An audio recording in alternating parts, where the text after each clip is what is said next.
Most business gurus are telling you to just work harder. They're wrong. You can't out-hustle an algorithm, and you can't underbid a bot. The reason you feel like you're running in place isn't your talent. It's that you're playing a 2019 game in a 2026 economy. By this time next year, 90% of the people currently calling themselves creative professionals will be back in a 9-to-5 or looking for a career change. I know that sounds like typical internet doom posting, but I'm not here to scare you. I'm here to prepare you. We are currently sitting in the middle of the most aggressive economic shift in the history of the creative industries. The hustle is dead. The generalist is extinct. And if you're still trying to sell video editing or design by the hour, you are effectively a horse and carriage builder watching the first Model T roll off the line. In this video, I'm going to pull back the curtain on the 2026 economy. No flashy graphics, no charts to distract you, just the raw data and the strategy we've used at AgoraLeads to keep our partners in the top 10%. If you want to survive the next 12 months, you need to understand three things: the death of the middle, the trust tax, and the efficiency paradox. Let's dive in. Let's talk about money, specifically your money. For the last decade, there was a creative middle class. You could charge $1,000 for a video, work with local businesses, and have a nice life. That middle class is currently being hollowed out. On one side, you have AI and decentralized automation. You can now get a good enough social media edit for the price of a cup of coffee. You cannot compete with that price, period. On the other side, you have the high-fidelity partners. These people charge $20,000, $30,000, $50,000. Why? Because they aren't selling a video. They are selling a solution to a business problem.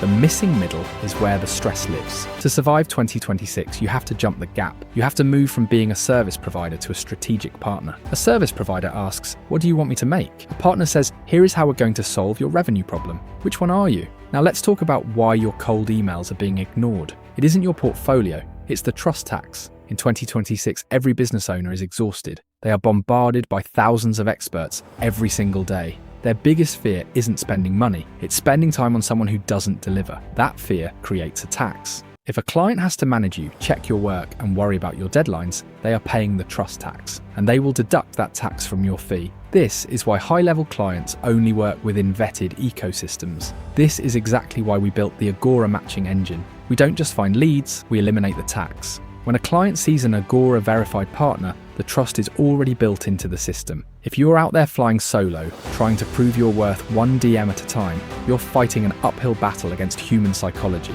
You need to stop selling yourself and start joining a system that validates you. Here is a hard truth. Being good at your job is currently making you poorer. Think about it. If you use the latest 2026 tools, the neural renders, the automated scoping, the AI color grading, you can do in 1 hour what used to take you 10. If you're still charging by the hour, you just gave yourself a 90% pay cut for being an expert. This is the efficiency paradox. As technology makes us faster, our time becomes less valuable, but our results become more valuable. The 10% who are winning right now have shifted entirely to value-based pricing. They don't track hours, they track impact. They use the tools to work less and earn more, while the 90% are still grinding 60 hours a week for a fraction of the pay. You have to decide right now, are you a labourer or are you an architect? Labourers get replaced by machines. Architects own the machines. So where do you go from here? You have two options. Option A, keep doing what you're doing. Keep bidding on the low-end job boards. Keep competing with the 10 an hour bots. Keep wondering why the middle feels so tight. Option B, you accept that the game has changed. You niche down so hard that you become the only logical choice for your specific market. You join an ecosystem that handles the vetting and the trust building for you. You stop being a video guy and start being a business builder who happens to use video. The 90% will fail because they refuse to evolve. They want the good old days of 2022 to come back. They aren't coming back. But for the 10% who are willing to look at the data, move to the right side of the curve, and embrace the new economy, the opportunities have never been bigger. I'm Remy. I've spent years building the engine to help you make this transition. If you're ready to stop being an expense and start being an investment, you know where to find us. Let's stop chasing and start building. I'll see you in the ecosystem.